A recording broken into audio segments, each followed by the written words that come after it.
Hi everybody, thank you for coming and for waiting. Can I invite everybody to come up to the front, just because it's a really cozy group. And it seems a little bit strange that people are disconnected by sofas and chairs. So just come forward and get really up close and personal with the speakers today.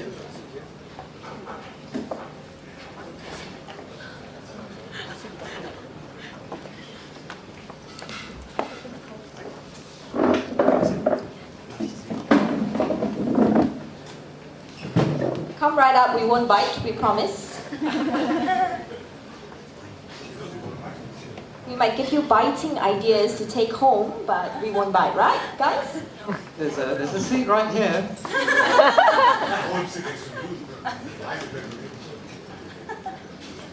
I had a shower before I came. Thank you so much for coming in on a Sunday evening, a kind of wet Sunday evening on top of that. It's really great to see all of you here this evening.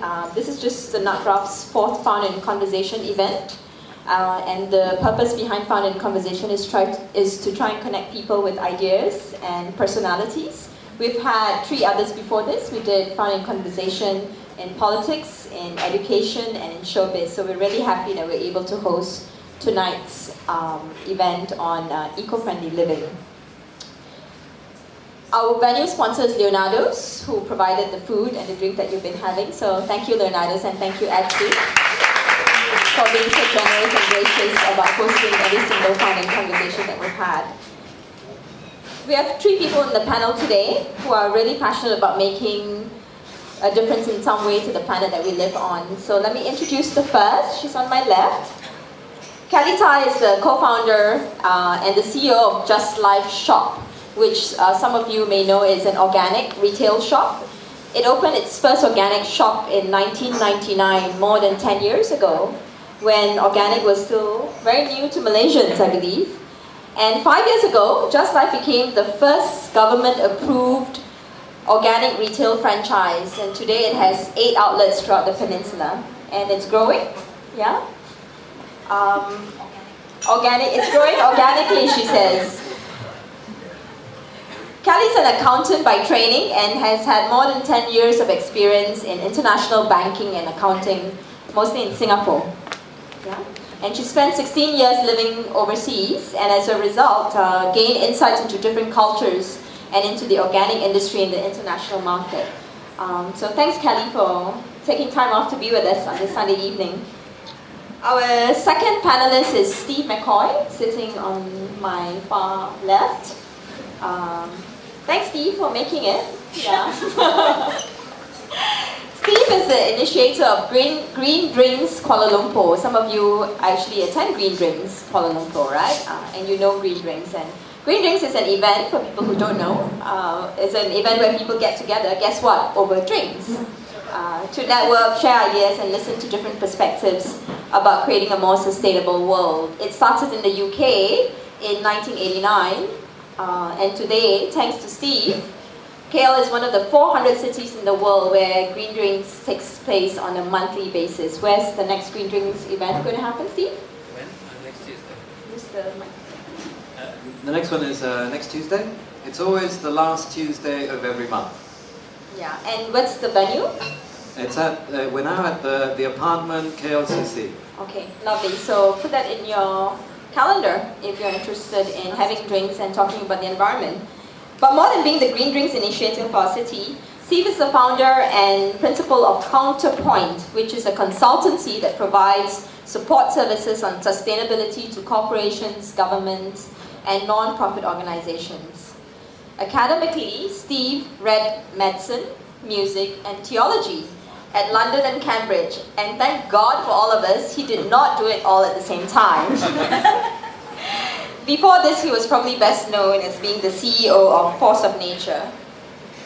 And on my right is somebody that I've known for quite a while, actually, just because we were on a trip together to the interiors of, was it interiors, really? Yeah, coastal area of Sarawak, yeah. Tosu May is an advisor at Wild Asia, and Wild Asia is a local social enterprise that promotes responsible development. She's a trained biologist and has an MA in Environment and Development.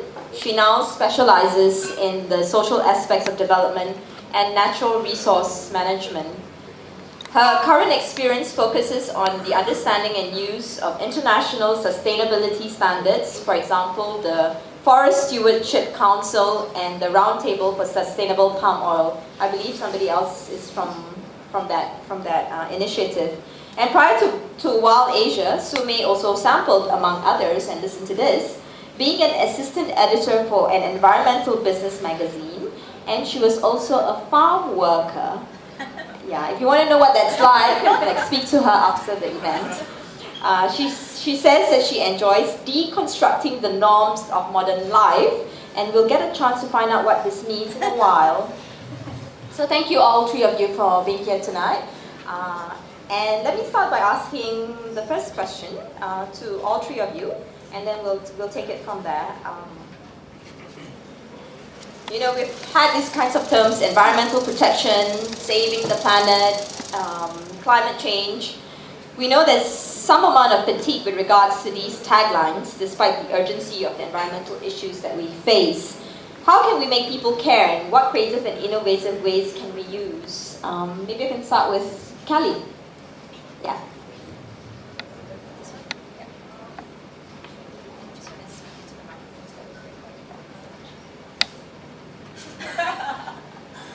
Hi everybody, I'm Kelly. I think this question has been asked many times. Every time there's an interview on this thing, this is always the hot topic. You know, like especially I think in the recent years, right? This is becoming like a must-have for a lot of corporates. Yeah, Just Life has been invited to, I think, a lot of MNC and a lot of PLC to talk about this. Environmental issues to their staff, and also give them ideas how to implement this initiative in their company. So for us, anyone invites us, we will go, you know, whatever business nature, because to us is that whatever that we can do, because we are really not the expert, but I think what we do is that we just share. But I think coming back to this topic, right? This is something that that Just Life, what we do is basically, a lot of companies are into this, but what we do is that we try to make this environmental protection, so-called, this thing, whatever that we can do in our daily life, fun. And what we do is we try to do activities that, you know, that people find it fun and inspiring, rather than scary, you know. So we have tried that tactic before, you know, scaring tactic. You know? So the scary tactics didn't work? Yeah, not for the youngsters. Okay. Yeah. For the older generations, maybe. You know, the melting of the iceberg and all this thing, you know, the disappearing of the rainforest. We have done various versions since the beginning days, right? What we do is that we try to like, you know, the amount of chemicals that you have in your food, you know, all this kind of thing. I think, I'm not sure how much it does for the public, but it does work for our team, you know, learning about this, the truth, yeah, the truth, what is in our food today. And, but we find that in the recent years especially, we have been running Earth Day carnivals for the past 3 years. And we find that the fun and inspiring ways, right, actually helps us to sustain as well. Because to us, I think as a business, right, we need to build this into our business, and it has to be something that the team believes in. So if you keep telling people this and that, but you know, you are doing otherwise, so it's not going to work. So for Just Life, what we do is that we build this into our business, and thankfully we are in the organic business. So in a way, that's how we started, you know. So can you give us an example of a fun activity that Just Life has organized that helped to sustain this message of caring for the planet? Yeah, so the recent ones that we have done is that this year's Earth Day Carnival, what we did is that we had a paint a green ribbon campaign. So we did it at the garden, so in the mall where there is a lot of traffic, and we have all this, what we call it? We have this. Yeah, what we do is that we have it on the Facebook. We launch it on the Facebook, and then we invite people to the gardens, and then they come. And then we have all these, people standing still, and they are painted in white, and you can paint a green ribbon on them, and then that creates some curiosity. So we find that actually works very well because our Facebook actually, almost instantly we have more than 3,000 fans. People coming in and post their green ribbons and then put their messages about the environment. So this is one of the ways that what we have done, and we also do a lot of activities with the school kids. So letting them feel the environmental issues, like for example, showing them about styrofoam, make it into interesting ways that let them have a feel of it at a very young age.